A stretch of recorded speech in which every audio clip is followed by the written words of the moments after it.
ढोंगी बहू। प्रीति एक पढ़ी लिखी लड़की है जिसकी एक अच्छे घर में शादी हुई है। प्रीति का पति राहुल एक मल्टीनेशनल कंपनी का मैनेजर है जो आधे महीने विदेश में ही रहता और छोड़ जाता है अपने मम्मी पापा को प्रीति के भरोसे, जिसे इस देश को सुधारने की चुल ने परेशान कर रखा है।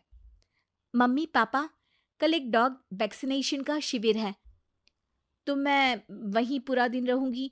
आप मेरे लिए खाना मत बनवाना। अरे बेटा प्रीति, वो बाई तो काम छोड़कर परसों ही जा चुकी। एक नई बाई देखनी पड़ेगी।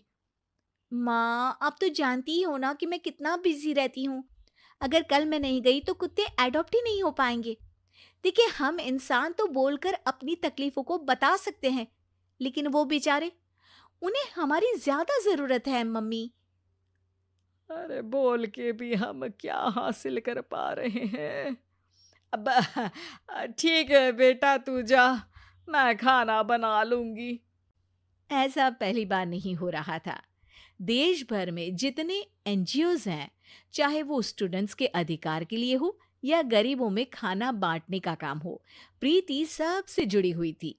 रोज कहीं बाहर ही रहती थी, एक शिविर में नहीं तो दूसरे में, और छोड़ जाती थी अपने सास ससुर को उनके खुद के भरोसे।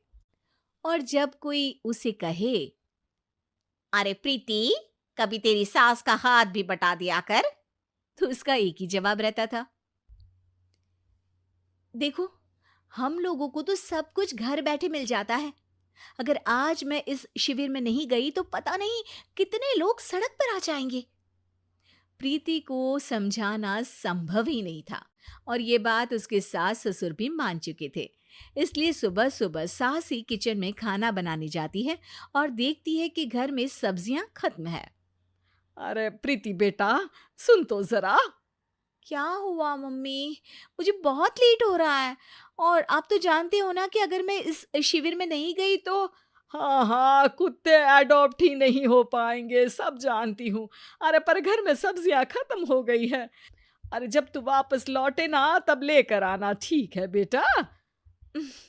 ठीक है मम्मी, चलिए मैं चलती हूँ। और हर बार की तरह प्रीति अपनी पार्टीज और आफ्टर पार्टीज में इतनी बिजी रह गई कि सामान लाना ही भूल गई। बात केवल सब्जियों की नहीं थी, लेकिन प्रीति हर रोज किसी नए शिविर में निकल जाती थी, अपने सास ससुर को अकेला छोड़कर।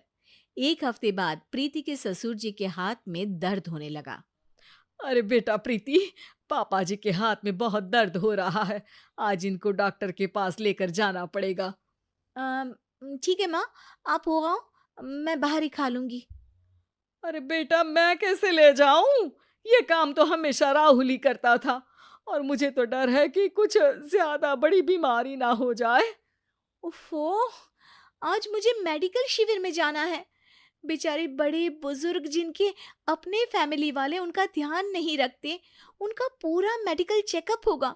अगर मैं नहीं गई तो आप तो जानते ही हो, उनका चेकअप नहीं हो पाएगा। और हाँ बेटा, तू जा, मैं कुछ ना कुछ कर लूंगी। प्रीति के सास और ससुर दोनों ही काफी समय से प्रीति को समझाना चाह रहे थे कि उन्हें भी मदद की जरूरत है, लेकिन अब तो पानी सर के ऊपर जा चुका था। उधर प्रीति शिविर में पहुंचकर सबसे मिल रही थी। काफी भीड़ थी और प्रीति इंस्टाग्राम पर फोटोज अपडेट करे जा रही थी। तभी प्रीति की दोस्त रीना उसके पास दौड़ती हुई आती है। अरे प्रीति, जल्दी चल। अरे क्यों, क्या हुआ? अरे तू अभी सवाल मत पूछ और चल मेरे साथ। प्रीति रीना के साथ जाती है तो देखती है कि गरीब बुजुर्गों की लाइन में प्रीति के सास ससुर भी खड़े हैं। प्रीति को समझ में नहीं आता कि ये क्या चल रहा है। उसके ऑर्गेनाइजेशन में सबकी नजर उसके सास ससुर पर थी, और प्रीति को लगा कि बात उसकी इज्जत पर आ गई है। माँ, पापा जी, आप दोनों यहाँ क्या कर रहे हैं? आप तो जानते हो कि ये शिविर गरीबों की मदद करने के लिए बनी है, और आप इसका मजाक उड़ा रहे हैं इस तरह से लाइन में खड़े होकर। अरे बेटा, हम भले ही गरीब ना हो, पर जरूरतमंद तो है ही। हमारा भी कोई ध्यान रखने वाला नहीं है।